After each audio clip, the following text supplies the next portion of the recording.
L'IA, un sujet qui va être très délicat. Bon, si tu ne le connais pas, moi c'est Stanik, apprenti mangaka, écrivain. Sur cette chaîne, je te partage les avancées de ma franchise de médias qui est Tribrit, mon manga en cours. Cette vidéo va être structurée en 5 étapes. Étape 1, les avantages de l'IA. Étape 2, pourquoi l'IA a été créée. Étape 3, les inconvénients liés à l'IA. Étape 4, dans un point de vue artistique. Donc, quel est le point de vue lié à l'IA dans l'art. Étape 5, mon avis personnel. Sans plus tarder, c'est parti. Étape 1, les avantages de l'IA. L'IA nous permet d'avancer plus rapidement dans nos projets. Elle nous permet de générer des miniatures YouTube, comme cette miniature que tu vois, que j'ai critiqué pour cette vidéo. Je l'ai générée grâce à l'IA, à ChatGPT plus précisément. Bref, elle nous permet d'avancer plus rapidement dans nos projets. En 2, le pourquoi. Parce que chaque œuvre a été créée pour un but précis.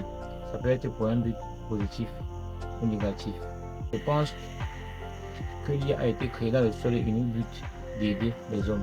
C'est un peu comme les voitures en fait.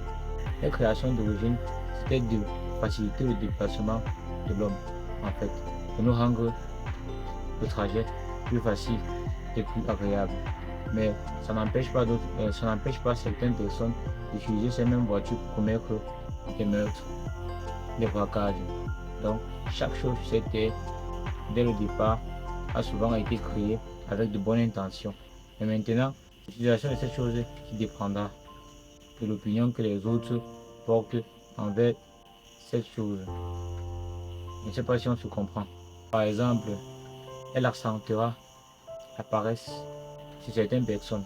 Par exemple, où des étudiants ou des écoliers pourront se dire pourquoi réfléchir alors qu'on a juste ChatGPT à notre portée. On pourrait juste aller rédiger un prompt, lui poser des questions et il résoudra l'exercice à notre place.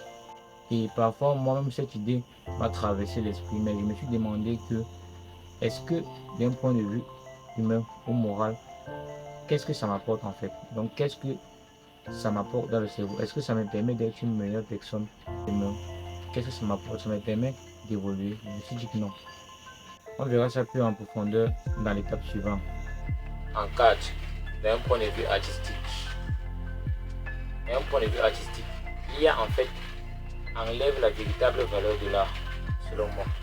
Donc, parce que lorsque on fait de l'art, que ce soit du manga, du portrait, de la BD ou même de la musique, c'est pour exprimer ce qu'on ressent au plus profond de nous. Il suffit juste d'écouter, même lorsque tu prêter attention aux paroles de certains chanteurs, te rendre compte qu'on dirait qu'ils mettent toute leur âme dans les chansons, ou de prêter attention aux détails d'un portrait, te rendre compte à quel point on dirait que l'auteur de ce portrait-là a mis toute son âme dans ce portrait. Je dis ça par exemple, lorsque je demande à ChatGPT de me générer une illustration et qu'il le fait, la seule chose que je ressens c'est juste waouh, c'est joli, mais rien de plus en fait. Donc ça ne me touche pas plus que ça. Un dessin moche, selon moi, a plus d'émotion qu'un dessin généré par l'IA, du moins pour l'instant. Enseigne, à mon point de vue, je pense que l'IA est un outil très favorable pour les artistes. Et ça, je me suis répété. Mais, les amis, arrêtez de vous attarder sur des choses que vous ne pouvez pas contrôler. La technologie avance et nous, les artistes, nous devons avancer avec cette technologie-là. Par exemple, moi, j'utilise l'IA pour générer des poses que je vais utiliser dans mes illustrations ou dans mes planches de manga. C'est-à-dire quoi?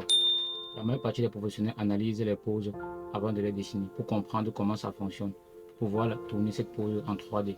Ils doivent comprendre ces poses pour la reproduire ensuite. Donc même les professionnels utilisent des images de référence pour dessiner. C'est un peu le même processus que moi j'utilise avec ChatGPT. Je lui demande par exemple, génère-moi une pose d'un personnage en action peut-être qui donne un coup de poing. Vous voyez un peu, ce n'est pas différent d'utiliser des modèles 3D sur Clip Studio Paint pour dessiner. Donc c'est un petit peu le même principe. Au lieu d'aller souvent sur Pinterest prendre des références, je pars souvent sur ChatGPT. Mais la différence est que j'analyse ce que je fais. Parce que j'ai compris que les professionnels analysent avant de dessiner. C'est la différence entre les professionnels et les amateurs.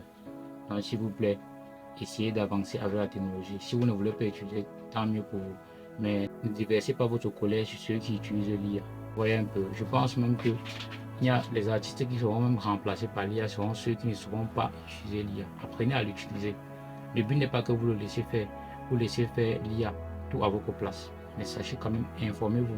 Ça peut vous faire gagner du temps dans vos projets et aller un peu plus rapidement. Dites-moi ce que vous en pensez dans les commentaires. Avec respect les amis, parce que nous ne sommes pas des animaux. Que la passion vous guide. Ciao.